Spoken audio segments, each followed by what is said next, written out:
एक छोटे से गांव में शारदा अपने दो जवान बेटों विजय और अर्जुन के साथ रहती थी। शारदा ने जिंदगी में बहुत मुश्किलें देखी थीं, इसलिए वह हमेशा चाहती थी कि उसके बेटे एक दूसरे का साथ कभी न छोड़ें। बड़ा बेटा विजय समझदार था, लेकिन उसके अंदर थोड़ा दुनियादारी वाला चालाकपन भी था, जबकि उसकी पत्नी कविता तेज दिमाग और बातों को तुरंत समझने वाली थी। दूसरी तरफ अर्जुन अभी पढ़ाई कर रहा था, सीधा साधा था और अपनी माँ से बहुत प्यार करता था। वह माँ की हर छोटी बड़ी ज़रूरत का ख्याल रखता था। ये परिवार ज़्यादा अमीर नहीं था, लेकिन उनके घर में अपनापन, प्यार और एक दूसरे के लिए चिंता साफ दिखती थी। अर्जुन बेटा, घर में सब्जी बिल्कुल खत्म हो गई है, जरा बाजार से सब्जी ले आओ। ठीक है माँ, आप मुझे पैसे दे दीजिए, मैं अभी सब्जी लेकर आता हूँ। बेटा, इस समय मेरे पास पैसे नहीं हैं, तुम अपनी भाभी से मांग लो। मेरे पास अभी पैसे नहीं है, तुम माँ से ही देख लो। हर चीज के लिए मुझसे ही क्यों पूछा जाता है? घर का सारा खर्च क्या मैं ही संभालूं? अगर भाभी के पास भी पैसे नहीं हैं, तो तुम खेत में अपने बड़े भैया से मांग लेना, वह दे देंगे। कोई बात नहीं माँ, मैं किसी तरह सब संभाल लूंगा, आप चिंता मत किया करो। हाँ हाँ जाओ, आखिर सबको अपने बड़े भाई की कमाई पर ही तो चलना है। खेत में दिन भर मेहनत कौन करता है, ये कोई नहीं देखता, बस खर्च करने सबको आ जाता है। कभी किसी ने सोचा है कि पैसे कमाना कितना मुश्किल होता है? पूरे घर की जिम्मेदारी शारदा के बड़े बेटे विजय के कंधों पर थी। वह दिन रात खेतों में काम किया करता था।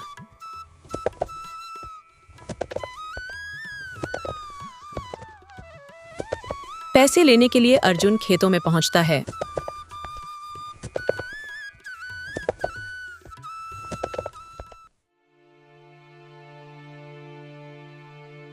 भैया, माँ ने सब्जी लाने को कहा है, थोड़ा पैसे मिल जाते तो मैं बाजार से ले आता। घर में कुछ भी नहीं बचा है। माँ भी सुबह से परेशान हो रही थी, इसलिए सोचा पहले आपसे पूछ लूं। हाँ ठीक है, लेकिन पहले बताओ कितने पैसे चाहिए? आजकल सब चीज महंगी हो गई है, बिना सोचे खर्च नहीं कर सकते। खेत की कमाई भी उतनी ज्यादा नहीं हो रही। भैया, जितना ठीक लगे दे दीजिए, मैं उसी में सब्जी ले आऊंगा। ज्यादा खर्च नहीं करूंगा, बस घर चल जाए इतना काफी है। अच्छा, बाजार में आजकल क्या रेट चल रहा है सब्जियों का? देख लेना, सड़ी गली मत ले आना, पैसे लगते हैं उसमें। नहीं भैया, मैं अच्छे से देखकर ही सब्जी लूंगा। कोशिश करूंगा कम पैसों में अच्छा सामान मिल जाए। ठीक है, ये लो 200 रुपए, जरूरत की ही सब्जी लेना और फालतू खर्च मत करना। अगर कुछ बच जाए तो वापस दे देना। ठीक है भैया, धन्यवाद। मैं जल्दी आ जाता हूँ, माँ को भी बता दूंगा कि आपसे पैसे मिल गए। समय के साथ कविता के मन में अर्जुन को लेकर जलन पैदा होने लगी, क्योंकि विजय दिन भर खेतों में मेहनत करता था, जबकि अर्जुन पढ़ाई में लगा रहता था। कविता को लगने लगा कि घर का सारा बोझ विजय पर है और अर्जुन सिर्फ आराम से अपनी जिंदगी बना रहा है। देखिए जी, मैं अर्जुन के खिलाफ कुछ नहीं कह रही हूँ, लेकिन अब वो भी बड़ा हो गया है। घर परिवार की जिम्मेदारियाँ सबकी होती हैं। आप दिन भर धूप में मेहनत करते हैं, ये देखकर मुझे अच्छा नहीं लगता। नहीं कविता, अर्जुन पढ़ाई कर रहा है। अगर वह कुछ बन गया तो घर का ही नाम रोशन करेगा। अर्जुन पढ़ाई कर रहा है, ये बहुत अच्छी बात है, लेकिन अगर वो थोड़ा समय निकालकर खेत में आपका हाथ बटा दे तो घर का बोझ थोड़ा हल्का हो जाएगा। लेकिन मैं तो बस इतना चाहती हूँ कि घर में सब मिलकर चलें और किसी एक पर ज्यादा भार ना पड़े। आगे चलकर सबके लिए यही सही रहेगा। हाँ, यह भी सही है कि खेत का सारा बोझ मेरे ऊपर ही है। कभी कभी बहुत थक जाता हूं मैं। शायद तुम सही कह रही हो, अब अर्जुन को भी थोड़ा जिम्मेदारी समझनी चाहिए। मैं पहले सोचता था पढ़ाई ही जरूरी है, लेकिन अब लगता है घर भी तो चलाना है। शायद अब उसे भी खेत में हाथ बटाना चाहिए। कविता की बातों का असर विजय पर पड़ने लगा, और जो विजय पहले अर्जुन का साथ देता था, अब उसके व्यवहार में थोड़ा ठंडापन और दूरी साफ दिखाई देने लगी। घर का माहौल धीरे धीरे बदलने लगा, लेकिन यह बदलाव अभी खुलकर सामने नहीं आया था। जब अर्जुन की स्कूल फीस भरने का समय आया, तब घर में माहौल अचानक भारी हो गया। विजय बेटा, अर्जुन की स्कूल की फीस भरने का समय आ गया है। बेटा, तुम उसकी फीस भर दो, उसकी पढ़ाई रुकनी नहीं चाहिए। माँ, मैं साफ साफ कह रहा हूं, अब अर्जुन छोटा नहीं रहा। अगर उसे अपनी स्कूल की फीस भरवानी है तो उसे मेरे साथ खेत में काम करना होगा। मैं अकेला कब तक घर और खेत दोनों की जिम्मेदारी उठाता रहूं? हालात आप भी देख रही हो, खर्च बढ़ते जा रहे हैं। विजय बेटा, ऐसा मत कहो। अर्जुन की पढ़ाई बहुत जरूरी है। अगर वह पढ़ लिख जाएगा तो आगे चलकर सब संभाल लेगा। माँ, मैं गलत नहीं कह रहा हूं। मैं भी थक जाता हूं। दिन भर धूप में काम करना आसान नहीं होता। अगर अर्जुन थोड़ा खेत में काम करेगा तो घर का बोझ हल्का होगा। बेटा, मैं तुमसे हाथ जोड़कर कहती हूँ, उसकी फीस भर दो। तुम बड़े भाई हो, उसके सहारे हो। माँ, मैंने फैसला कर लिया है। अगर अर्जुन मेरे साथ खेत में काम करेगा तो ही मैं उसकी फीस भरूंगा, वरना नहीं। ये सुनकर अर्जुन अंदर से टूट गया, क्योंकि उसका सपना पढ़ लिखकर कुछ बनने का था, लेकिन हालात उसके खिलाफ थे। माँ, आप प्लीज मत रोइए। भैया गलत नहीं कह रहे। घर भी तो हमारा ही है, जिम्मेदारी भी हमारी ही है। नहीं बेटा अर्जुन, तेरी पढ़ाई ज्यादा जरूरी है। तू बस पढ़ाई पर ध्यान दे। नहीं माँ, मैं पढ़ाई भी कर लूंगा और खेत में काम भी कर लूंगा। मैं रात में पढ़ लूंगा, आप बस चिंता मत करो। देखो अर्जुन, अगर तुम सच में मेरे साथ काम करोगे तो मैं तुम्हारी फीस भर दूंगा। आधे रास्ते में पीछे मत हटना।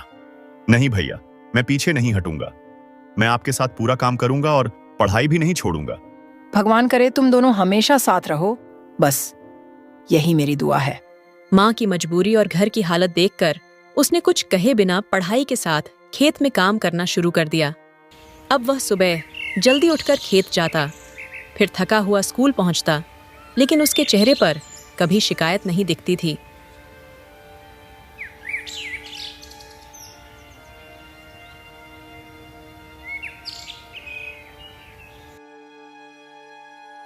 अरे अर्जुन, तू यहाँ खेत में क्या कर रहा है? आज स्कूल क्यों नहीं आया? आज तो प्रैक्टिकल का एग्जाम था ना। अरे यार। क्या आज था? मुझे तो लगा प्रैक्टिकल का एग्जाम कल है। मैं तो सुबह से खेत में काम कर रहा हूं, मुझे तो किसी ने बताया भी नहीं। मैं समझा तू तैयारी कर रहा होगा, इसलिए ज्यादा परेशान नहीं किया। मुझे तुझे कल ही याद दिला देना चाहिए था। नहीं राजन, तेरी गलती नहीं है। मैं ही घर और खेत के काम में इतना उलझ गया कि तारीख ही भूल गया।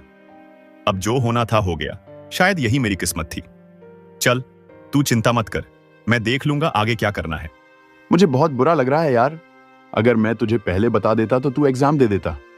अगर तुझे किसी भी चीज की जरूरत हो तो मुझे जरूर बताना, मैं तेरे साथ हूं। धन्यवाद राजन, अच्छा लगा कि तू मेरे बारे में सोचता है। खेतों के काम और थकान के बीच अर्जुन अपनी पढ़ाई का एक जरूरी प्रैक्टिकल करना ही भूल गया।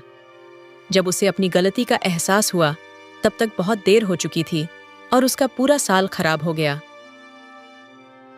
अर्जुन, ये तूने क्या किया? प्रैक्टिकल एग्जाम छोड़ दिया। पता है ना, एक साल कितना कीमती होता है। भैया, मेरी बात सुन लो। मैं सच में भूल गया था। मुझे लगा था प्रैक्टिकल कल है। मैं सुबह से खेत में काम कर रहा था, दिमाग में वही चल रहा था। मैंने कहा था काम और पढ़ाई दोनों संभाल, लेकिन तूने सब गड़बड़ कर दिया। मैंने जानबूझकर नहीं छोड़ा भैया, मैं भी पढ़ना चाहता हूं।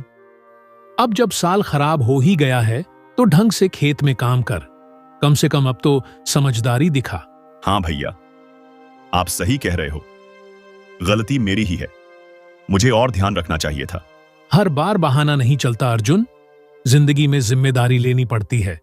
अगर पढ़ाई इतनी जरूरी थी तो खुद ध्यान रखना चाहिए था। अब पछताने से क्या होगा? जो होना था हो गया। अब काम पर ध्यान दे और अगली बार ऐसी गलती मत करना। ये बात उसे अंदर तक तोड़ गई, क्योंकि वह जानता था कि उसकी मेहनत और सपने दोनों एक साथ छूट गए हैं। अर्जुन, ये मैंने क्या सुना? तू अपना प्रैक्टिकल एग्जाम भूल गया। माँ, मुझसे गलती हो गई। मैं काम और पढ़ाई के बीच उलझ गया था। मुझे सच में लगा था कि एग्जाम कल है। बेटा, पढ़ाई तेरे लिए कितनी जरूरी थी, तू जानता है ना। तू इतना लापरवाह कैसे हो गया? मैं तुझसे बहुत उम्मीद लगाए बैठी थी। आप मुझसे नाराज मत हो माँ, मैं मानता हूँ मुझसे बहुत बड़ी गलती हो गई। मुझे माफ कर दो, मैं आगे से ऐसा नहीं करूंगा। बस अब बात खत्म। जो होना था हो गया। अब से तुम मेरे साथ खेतों में काम करोगे। जब तक हालात ठीक नहीं होते, खेत का काम ही सबसे जरूरी है। धीरे धीरे उसने खुद को समझा लिया कि शायद अब उसका रास्ता यही है। दिल में दर्द और अधूरे सपने लिए वह पूरी तरह खेतों के काम में लग गया और बिना शिकायत के दिन रात मेहनत करने लगा। जब फसल बिककर कर घर में पैसे आए तो कुछ समय के लिए सभी को लगा कि अब हालात थोड़ा सुधरेंगे, लेकिन उसी समय नया विवाद खड़ा हो गया। विजय बेटा, इस बार अर्जुन ने भी तेरे साथ खेत में बराबर मेहनत की है, दिन रात तेरे साथ लगा रहा, इसलिए उसे भी उसकी मेहनत का थोड़ा हिस्सा दे दे बेटा, उसका भी हक बनता है। माँ, ये आप क्या कह रही हो? खेत की असली जिम्मेदारी मेरी है। मैंने ही सालों से ये सब संभाला है। ऐसे कैसे पैसे अर्जुन को दे दिए जाएं?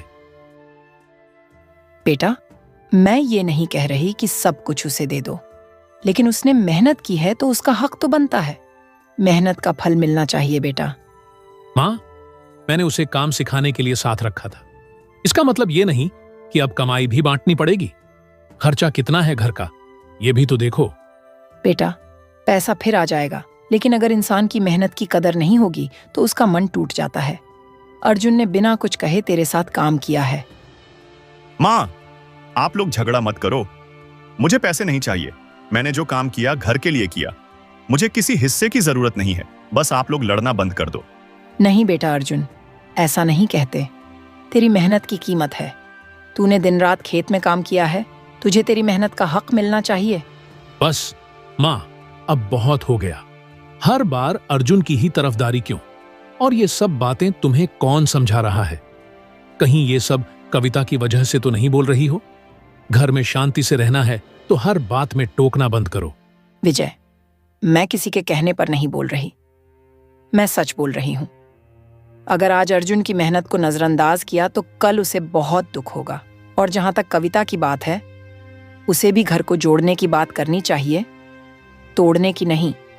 माँ, आप मेरी पत्नी के बारे में कुछ मत कहिए। मुझे ये बिल्कुल पसंद नहीं है। आप लोग हमेशा मुझे ही गलत समझते हो। भैया, मेरी वजह से आप लोग मत लड़ो। मुझे सच में कुछ नहीं चाहिए, बस घर में शांति रहनी चाहिए। माँ जी, मेरा नाम बीच में क्यों लिया जा रहा है? मैंने ऐसा क्या गलत कह दिया?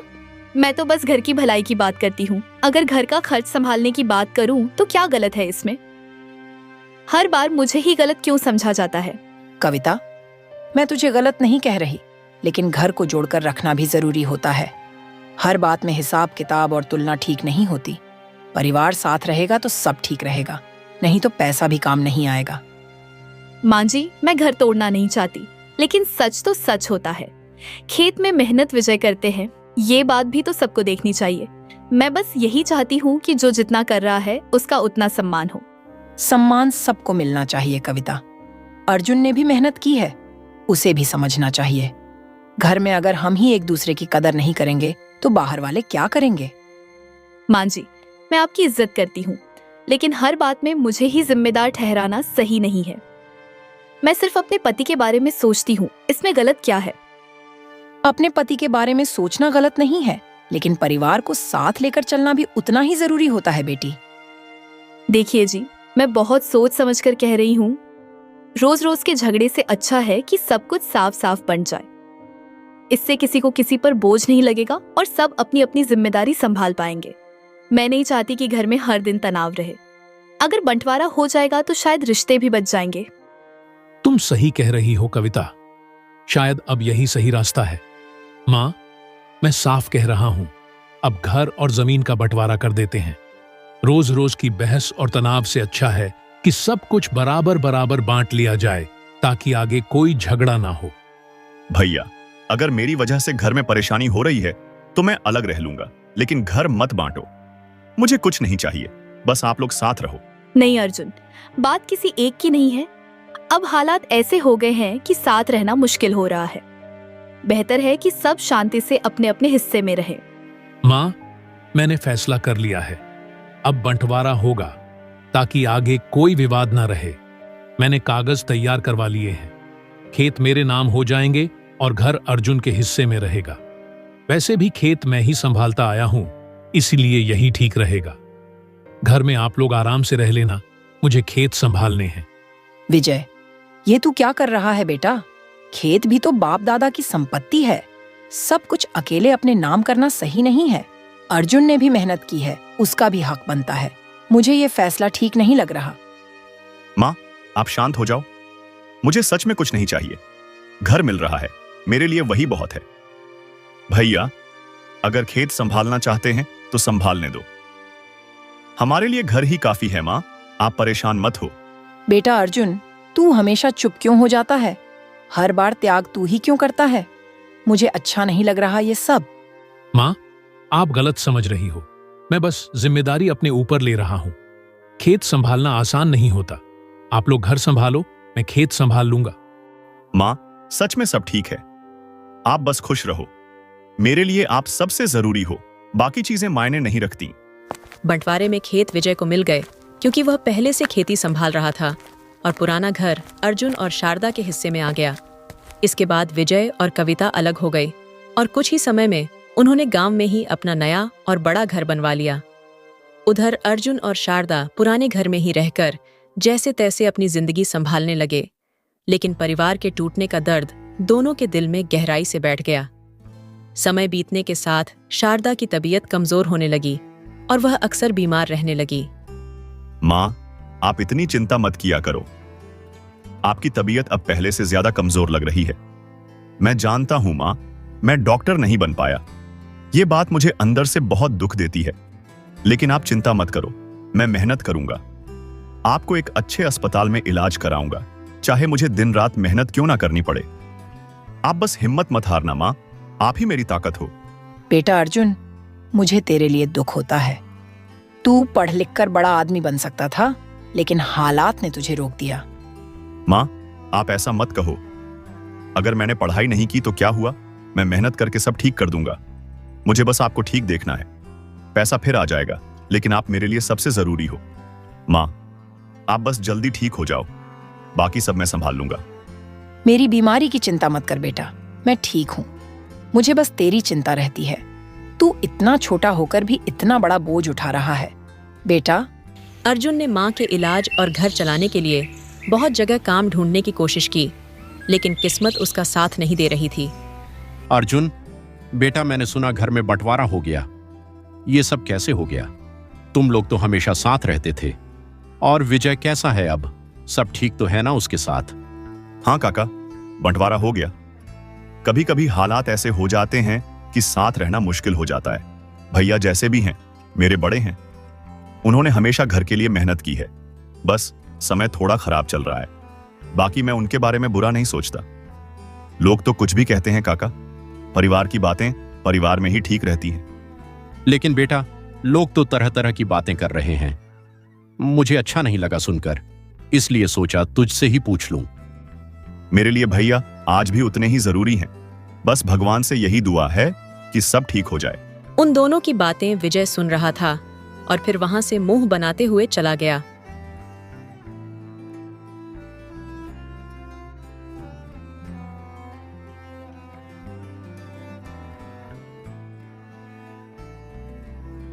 आखिरकार अब चैन की जिंदगी मिलेगी। रोज रोज के ताने, झगड़े और हिसाब किताब से छुटकारा मिल गया। अब अपना घर है, अपनी मर्जी से सब कुछ होगा। अब किसी को जवाब नहीं देना पड़ेगा। विजय भी अब सिर्फ अपने घर और अपने काम पर ध्यान देगा। हाँ, थोड़ा समय लगेगा सब संभालने में, लेकिन अब जिंदगी अपने तरीके से जी पाएंगे। मैंने जो किया अपने घर और अपने पति के लिए किया, और मुझे लगता है मैंने गलत नहीं किया। घर में बंटवारे की बातें पूरे गांव में फैल चुकी थीं। अरे सुना तुमने? विजय और कविता ने घर का बंटवारा करवा लिया। पहले तो कितना अच्छा परिवार था, सब साथ रहते थे। अब देखो सब अलग अलग हो गए। मुझे तो ये सब सही नहीं लगा। हाँ, मैंने भी सुना। कहते हैं कविता को अलग रहना था, इसलिए इतना बड़ा फैसला हो गया। कभी कभी ज्यादा चालाकी और जिद घर तोड़ देती है। मुझे तो शारदा और अर्जुन के लिए बहुत बुरा लग रहा है। सही कहा तुमने। अर्जुन तो कितना सीधा लड़का है, उसने कभी किसी के खिलाफ कुछ नहीं कहा, फिर भी उसे सब सहना पड़ा।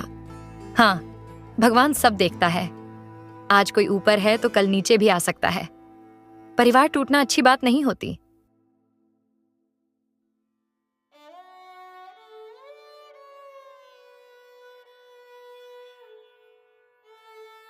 अरे अर्जुन, क्या हुआ? लेकिन पहले ये बताओ, तुम मेरे पास क्यों आए हो? अगर घर की कोई बात है तो अपने बड़े भाई से कहो, मुझसे क्यों कह रहे हो? पहले तो हमेशा विजय ही आता था। वैद्य जी, अब हालात पहले जैसे नहीं रहे। घर का बंटवारा हो गया है। अब मैं और माँ अलग रहते हैं। माँ की तबीयत भी ठीक नहीं रहती, इसलिए मैं ही आपके पास आया हूं। क्या घर का बंटवारा हो गया? मुझे तो यह सुनकर बहुत दुख हुआ बेटा। तुम लोग तो हमेशा एक मिसाल थे गांव में। ठीक है बेटा, चिंता मत करो। पहले मुझे शारदा की हालत बताओ, मैं दवा दे दूंगा। तुम हिम्मत मत हारना, सब ठीक हो जाएगा। क्या करें वैद्य जी, कभी कभी हालात इंसान से ऐसे फैसले करवा देते हैं जो वो खुद भी नहीं चाहता। लेकिन अब माँ की तबीयत ज्यादा जरूरी है, इसलिए मैं आपके पास आया हूं। धीरे धीरे घर की हालत खराब होने लगी। दवाइयों, खाने और रोजमर्रा के खर्च पूरे करना भी मुश्किल होने लगा। अर्जुन बाहर से मजबूत दिखता था, लेकिन अंदर ही अंदर माँ की हालत और घर की परेशानी देखकर टूटता जा रहा था। आखिर मैं इतना कमजोर क्यों पड़ रहा हूं? माँ की हालत दिन ब दिन खराब होती जा रही है और मैं कुछ कर भी नहीं पा रहा। अगर मैंने पढ़ाई पूरी कर ली होती तो शायद आज हालात ऐसे नहीं होते। लेकिन अब पछताने से क्या होगा? अब मुझे ही सब संभालना होगा। चाहे कितनी भी मेहनत करनी पड़े, मैं माँ का इलाज जरूर कराऊंगा। मैं हार नहीं मान सकता। माँ ने मेरे लिए इतना किया है, अब मेरी बारी है। बस भगवान मुझे हिम्मत दे दो, मैं सब ठीक कर दूंगा।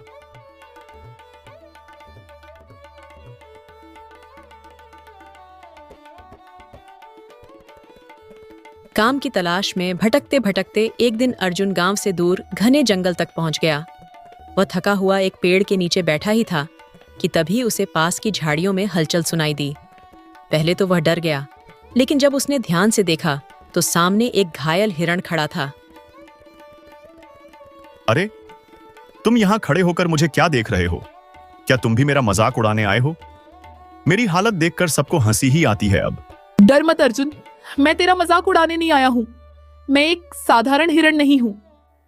अर्जुन हैरान रह गया जब हिरण इंसानों की तरह उससे बात करने लगा। लेकिन ये क्या? तुम बोल कैसे रहे हो? ये सपना तो नहीं है? तुम आखिर हो कौन? मैं कई दिनों से घायल होकर यहाँ छिपा हुआ हूँ। मैं तेरी परेशानी समझ सकता हूँ। अगर तुम मेरी मदद करोगे तो मैं तुम्हारी मदद करूंगा। मैं तो पहले ही बहुत परेशान हूं। घर की हालत खराब है, माँ बीमार रहती है, काम भी ढंग का नहीं मिल रहा। समझ नहीं आ रहा जिंदगी किस तरफ जा रही है। मेरा बच्चा पास के गड्ढे में फंसा हुआ है। पहले हमें उसे बाहर निकालना होगा। अगर तुम मेरी मदद कर दोगे तो मैं तुम्हें बहुत सारा खजाना दिला सकती हूँ, जिससे तुम्हारी सारी परेशानियां खत्म हो जाएंगी। अर्जुन का दिल पिघल गया और बिना कुछ सोचे वह उसकी मदद करने के लिए तैयार हो गया, क्योंकि मुश्किल समय में भी उसका दिल दयालु ही था। हिरण अर्जुन को जंगल के अंदर एक गहरी खाई तक ले गया।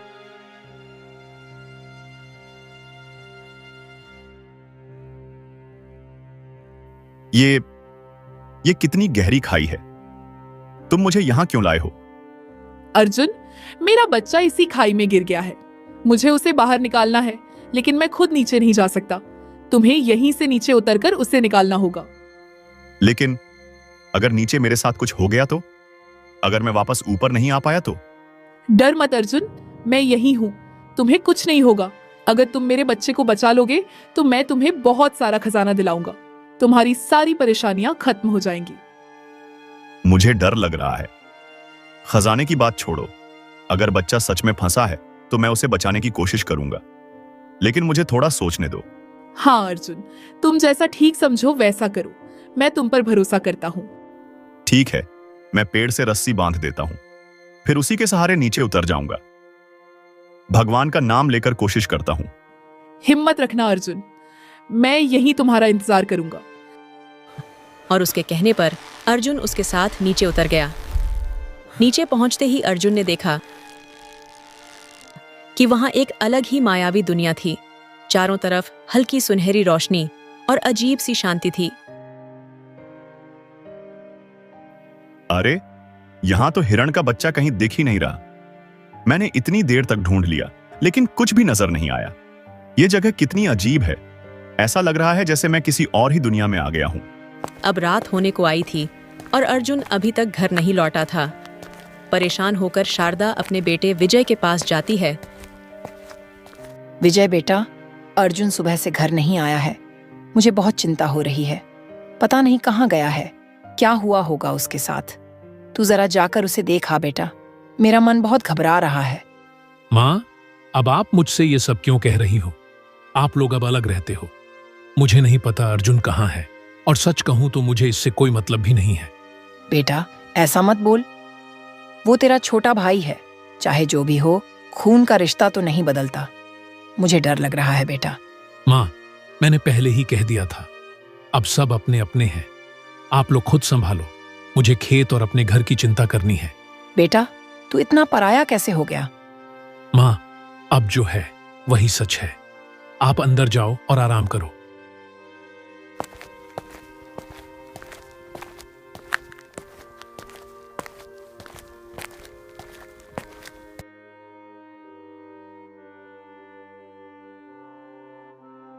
आगे जो जंगल दिख रहा है वो तो और भी ज्यादा रहस्यमय लग रहा है, लेकिन अब वापस भी कैसे जाऊं? इतना नीचे आ ही गया हूं तो थोड़ा और आगे देख लेता हूं। पता नहीं आगे क्या मिलेगा, लेकिन अब डर कर रुकने से कुछ नहीं होगा।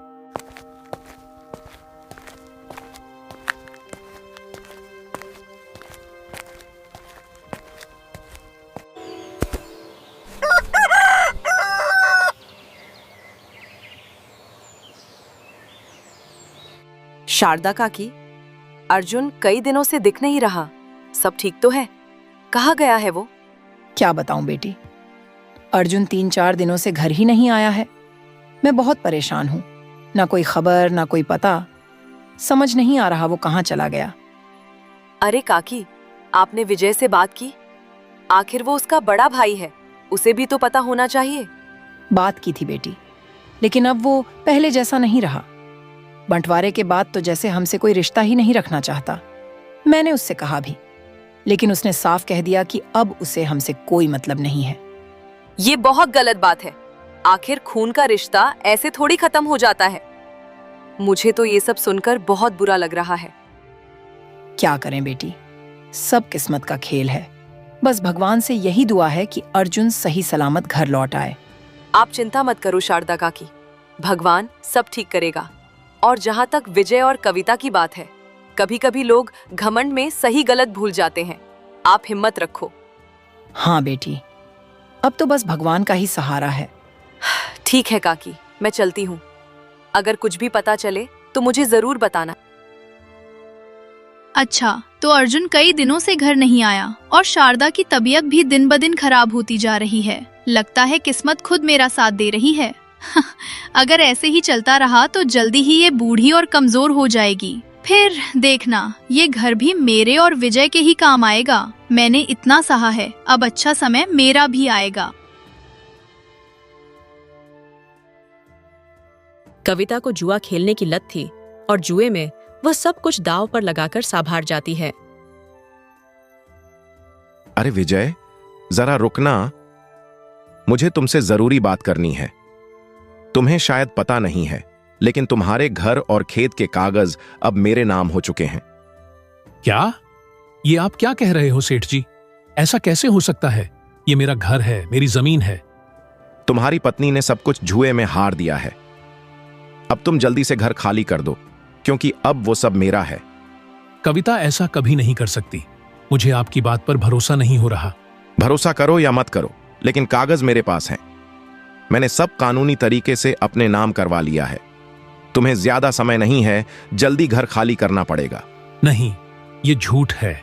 मुझे पहले घर जाकर कविता से बात करनी होगी। सच कड़वा होता है विजय, लेकिन सच यही है। बेहतर होगा समय रहते समझ जाओ और झगड़ा मत करो।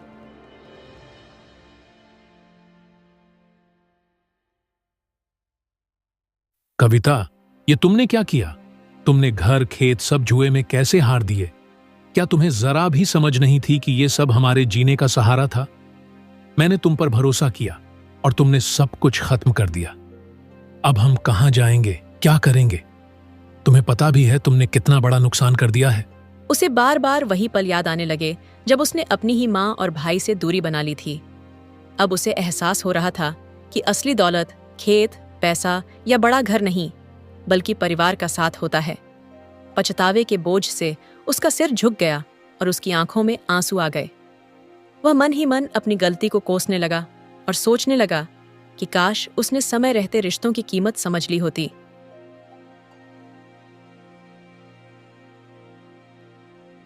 जो हुआ है वो बहुत दुखद है, लेकिन बेटा ये सब तुम्हारे और कविता के ही फैसलों का परिणाम है। जब इंसान लालच और गुस्से में आकर अपने लोगों से दूर हो जाता है तो एक दिन ऐसा ही होता है। मैंने पहले भी समझाया था कि परिवार साथ रहेगा तो सब ठीक रहेगा, लेकिन तुम लोगों ने मेरी बात नहीं मानी। अब जो हुआ है उसे सहना तो पड़ेगा ही।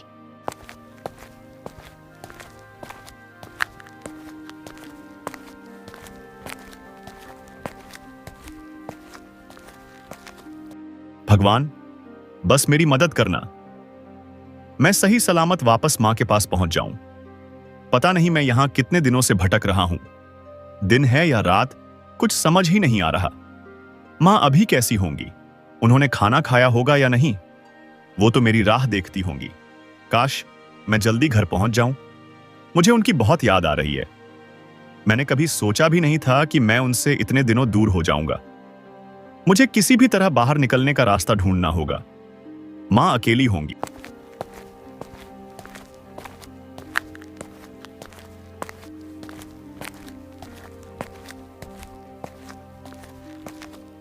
अरे ये क्या?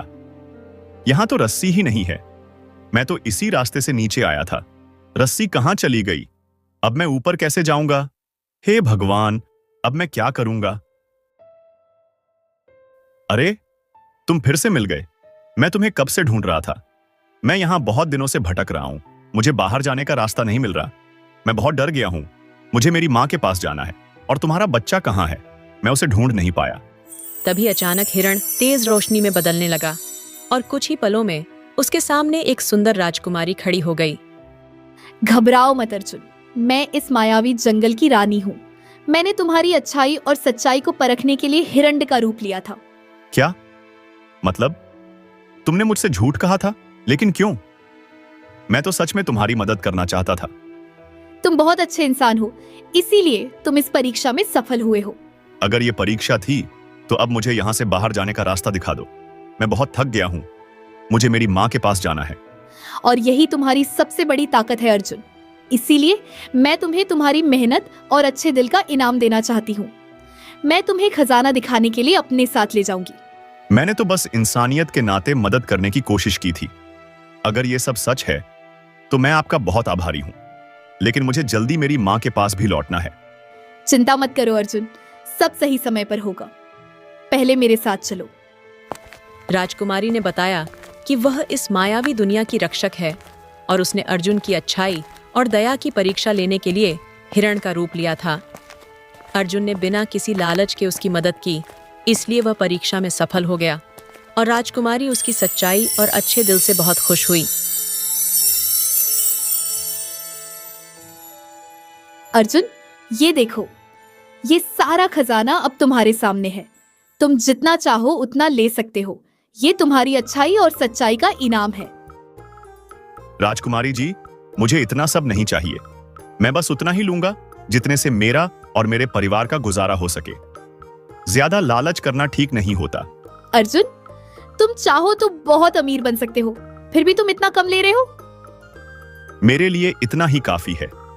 मुझे बस अपनी मां का इलाज कराना है और घर ठीक से चलाना है। बाकी जरूरत से ज्यादा चीजें इंसान को बदल देती हैं। अर्जुन, तुम्हारी यही सोच तुम्हें सबसे अलग बनाती है। मुझे तुम पर बहुत गर्व है। धन्यवाद राजकुमारी जी, आपने मेरी मदद की। यही मेरे लिए बहुत बड़ी बात है। कुछ समय बाद अर्जुन मायावी दुनिया से मिला, खजाना लेकर अपने गांव वापस लौटा। गांव पहुंचकर उसने जो देखा उससे उसका दिल भर आया। विजय और कविता, जो कभी घमंड में रहते थे, अब पूरी तरह टूट चुके थे। घर और खेत सब जा चुके थे और उनके पास रहने तक की जगह नहीं बची थी। आखिरकार वे शर्म और पछतावे के साथ शारदा के पास आए और उसके साथ रहने की गुहार लगाने लगे। मां, मुझसे बहुत बड़ी गलती हो गई। मुझे माफ कर दो। मेरे पास अब कुछ भी नहीं बचा। मैं कहीं जाने लायक भी नहीं रहा। बस एक मौका दे दो मां, मैं सब ठीक कर दूंगा। माँ जी, मुझे भी माफ कर दीजिए। मुझसे लालच में बहुत बड़ी गलती हो गई। मैंने सब कुछ बर्बाद कर दिया। मैं वादा करती हूँ अब कभी ऐसा नहीं करूंगी। विजय, अब तुम लोग यहाँ क्यों आए हो? जब हमें जरूरत थी तब तुमने मुंह मोड़ लिया था। अब जब तुम्हारे ऊपर मुसीबत आई है तो तुम्हें हमारा घर याद आ गया। मैं अब तुम लोगों को अपने घर में नहीं रख सकती। माँ, मुझसे बहुत बड़ी गलती हो गई, मुझे माफ कर दो। मेरे पास अब कुछ भी नहीं बचा, मैं कहीं जाने लायक भी नहीं रहा। बस एक मौका दे दो माँ। अरे अर्जुन बेटा, तू आ गया। कहाँ था तू इतने दिनों से? मैं तो तेरे लिए बहुत परेशान हो गई थी। आ बेटा, मुझे तुझे देखकर कितनी खुशी हो रही है। भगवान का लाख लाख शुक्र है तू सही सलामत लौट आया। माँ, मैं ठीक हूं, आप चिंता मत करो। लेकिन ये सब क्या हो रहा है? भैया और भाभी यहाँ क्यों खड़े हैं? बेटा, ये अपने कर्मों का फल भुगत रहे हैं। इन्होंने जो किया उसी का नतीजा है। लेकिन अब मैं इन्हें अपने घर में नहीं रखूंगी। माँ, ऐसा मत कहो, गलती इंसान से ही होती है। भैया और भाभी हमारे अपने हैं। अगर हम ही इन्हें नहीं अपनाएंगे तो ये कहाँ जाएंगे? जब हमें जरूरत थी तब इन्होंने हमारा साथ छोड़ दिया था। माँ, प्लीज मान जाओ। परिवार साथ रहेगा तो ही हम मजबूत रहेंगे। मैं चाहता हूं कि हम सब फिर से साथ रहें। ठीक है बेटा, अगर तू कह रहा है तो मैं मान जाती हूँ। बस अब सब मिलकर रहेंगे और पुराने झगड़े भूल जाएंगे। अर्जुन, मुझे माफ कर दे भाई, मैंने तेरे साथ बहुत गलत किया। माँ, अर्जुन, मैं वादा करता हूँ अब कभी परिवार से दूर नहीं जाऊंगा। अर्जुन, मुझे भी माफ कर दो, मैं सच में शर्मिंदा हूँ। माँ जी, मैं भी वादा करती हूँ अब इस घर को जोड़ कर रखूंगी। अर्जुन ने उनके चेहरे पर पछतावा और बेबसी साफ देखी और उसके मन में पुराने दुखों के साथ साथ परिवार को फिर से जोड़ने की भावना भी जागने लगी।